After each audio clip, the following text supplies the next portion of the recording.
नमस्कार दोस्तों, स्वागत है आपका यूट्यूब चैनल एबी टेक में। आज है 15 दिसंबर 2021 और जान लेते हैं आज की महत्वपूर्ण खबरें। सबसे पहले देखिए यहाँ पर अपडेट जो है वो है प्राइमरी शिक्षक भर्ती को लेकर के। लिखा कि परिषदीय स्कूलों में शिक्षक बनने का सपना देख रहे अभ्यर्थियों का इंतजार खत्म नहीं हो रहा है। बेसिक शिक्षा विभाग में शिक्षकों के नए पद शिक्षक छात्र अनुपात के संबंध में मुख्यमंत्री ने कुछ माह पूर्व 3 सदस्यीय कमेटी गठित की थी, लेकिन कमेटी की रिपोर्ट अभी तक नहीं आई है। इस बीच नई शिक्षक भर्ती घोषित करने की मांग को लेकर के अभ्यर्थियों ने अभियान छेड़ रखा है। मंगलवार को एक प्रतिनिधिमंडल सचिव बेसिक शिक्षा से मिला और ज्ञापन दिया। प्रतिनिधि मंडल का नेतृत्व कर रहे पंकज मिश्रा ने बताया कि प्रतिनिधिमंडल ने बेसिक शिक्षा कार्यालय में अफसरों से मिलकर के 3 सदस्यीय कमेटी की रिपोर्ट के बारे में जानकारी ली। उनका दावा है कि अफसरों ने जल्द ही रिपोर्ट जो प्रस्तुत करने का हवाला दिया है। अभ्यर्थियों ने कहा कि विधानसभा चुनाव आचार संहिता के कुछ दिन ही शेष हैं। प्रशिक्षितों को जैसा अंदेशा था वैसा ही हो रहा है। पहले 28 नवंबर यूपी टेट का रद्द, उसके पश्चात यूपी टेट की देरी से कराना ये साफ जाहिर करता है कि प्रदेश सरकार नई शिक्षक भर्ती के लिए गंभीर नहीं है और ना ही इस भर्ती को कराना चाहती है। अगर सरकार भर्तियां नहीं दे सकती तो साल दर साल प्रशिक्षण क्यों करा रही है। करीब 8 से 10 लाख प्रशिक्षित टीटी और सीटीटी जो है वो पास हैं। तो कुल मिलाकर के प्राथमिक शिक्षक भर्ती को लेकर के कल अभ्यर्थियों ने प्रतिनिधिमंडल जो बेसिक शिक्षा परिषद के जो सचिव हैं कार्यालय हैं उनसे मिला, कमेटी से मिला और उन्होंने बताया कि जल्द ही जो कमेटी की रिपोर्ट है वो सौंप दी जाएगी। ठीक है, दूसरी अपडेट यहाँ पर देखिए ये भर्ती आई थी जेई की और 2016 में यूपी SSSC से उसकी जो आपकी लिखित परीक्षा होनी है 19 दिसंबर को होनी है, तो उसके एडमिट कार्ड जारी कर दिए गए हैं। इस परीक्षा के लिए 43,000 अभ्यर्थी हैं, तो जो भी अभ्यर्थी हैं वो लोग अपना एडमिट कार्ड डाउनलोड कर सकते हैं यूपी SSSC की वेबसाइट से। अगली अपडेट है प्रधानाचार्य भर्ती के बारे में। यहाँ पर अपडेट है कि 8 साल से अटके प्रधानाचार्य भर्ती के जल्द शुरू होंगे साक्षात्कार। माध्यमिक शिक्षा सेवा चयन बोर्ड की 8 साल से रुकी प्रधानाचार्य भर्ती 2013 के अब पूरे होने के आसार नजर आ रहे हैं। उम्मीद है कि इस महीने के अंत तक साक्षात्कार की तिथि घोषित कर दी जाएगी।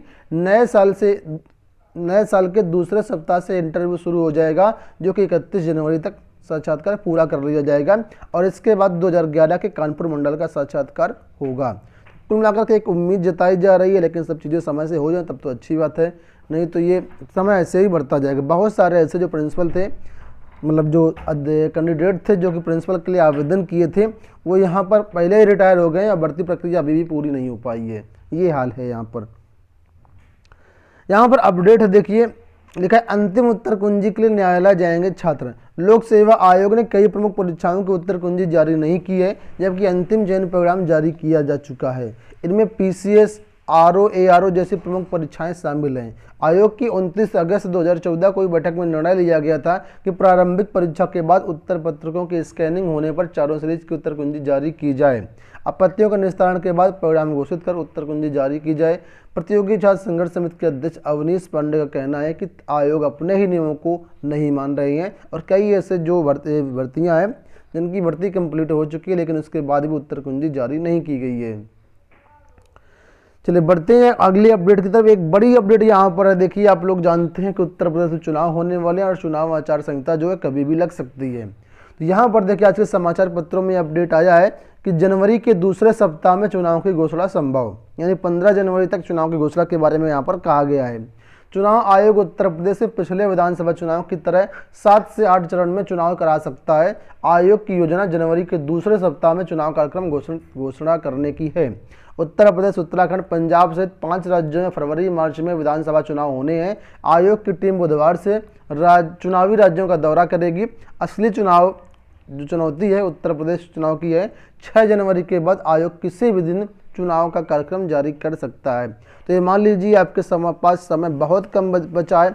अधिकतम जो समय है वो दिसंबर में मान लीजिए आप लोग 15 दिन, अभी आज 15 ही है, और एक हफ्ता उधर मान लीजिए, बस यही 20-22 दिन जो बचा है, इसी में कुछ हो सकता है तो हो सकता है, अदरवाइज भर्तियां आपकी फंस सकती हैं। असिस्टेंट प्रोफेसर की उत्तर कुंजी को लेकर के यहाँ पर अपडेट किया गया है कि 5 विषयों की गलत उत्तर कुंजी जारी की है आयोग ने। अभ्यर्थियों की आपत्ति के बाद यूपीएससी ने जारी जारी की सही उत्तर कुंजी, 21 दिसंबर तक मांगी आपत्तियाँ।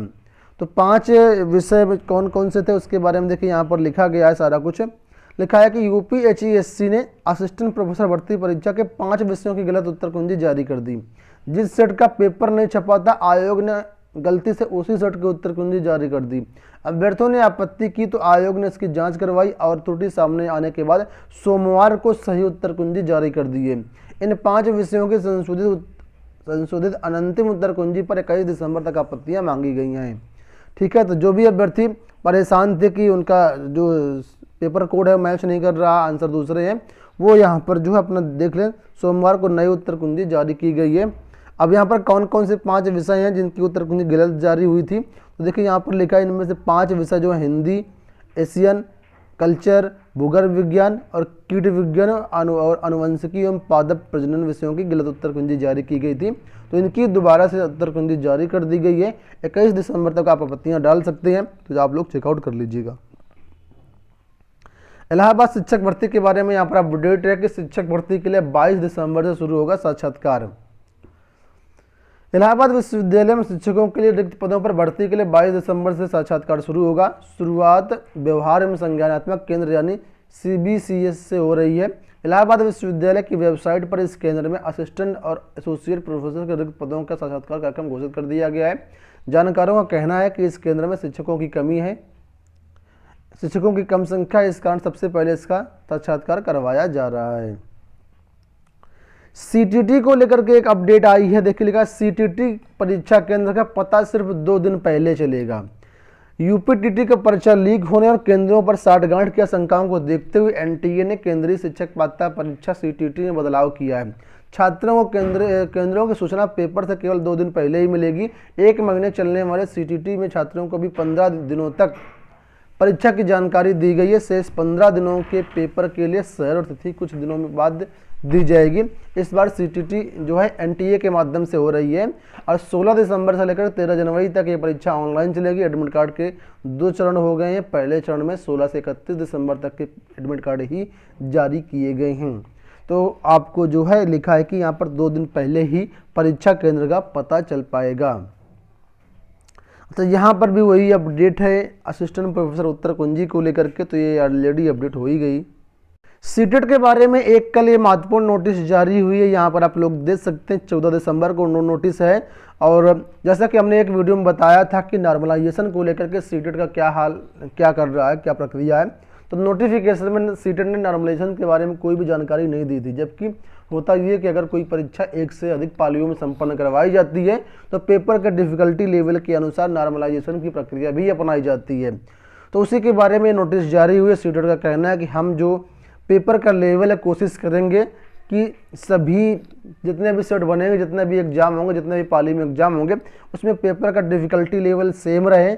जो आपका सिलेबस रह जाएगा उसी सिलेबस से सारी चीज़ें कवर हों। लेकिन फिर भी अगर ज़रूरत पड़ी तो जो सीटेट है वो नॉर्मलाइजेशन की प्रक्रिया को अपनाएगा। इसके लिए यहाँ पर ये नोटिस जारी की गई है। तो कुल मिलाकर के ये मान लीजिए कि सीटेट में नॉर्मलाइजेशन होगा और इसीलिए नोटिस जारी की गई है।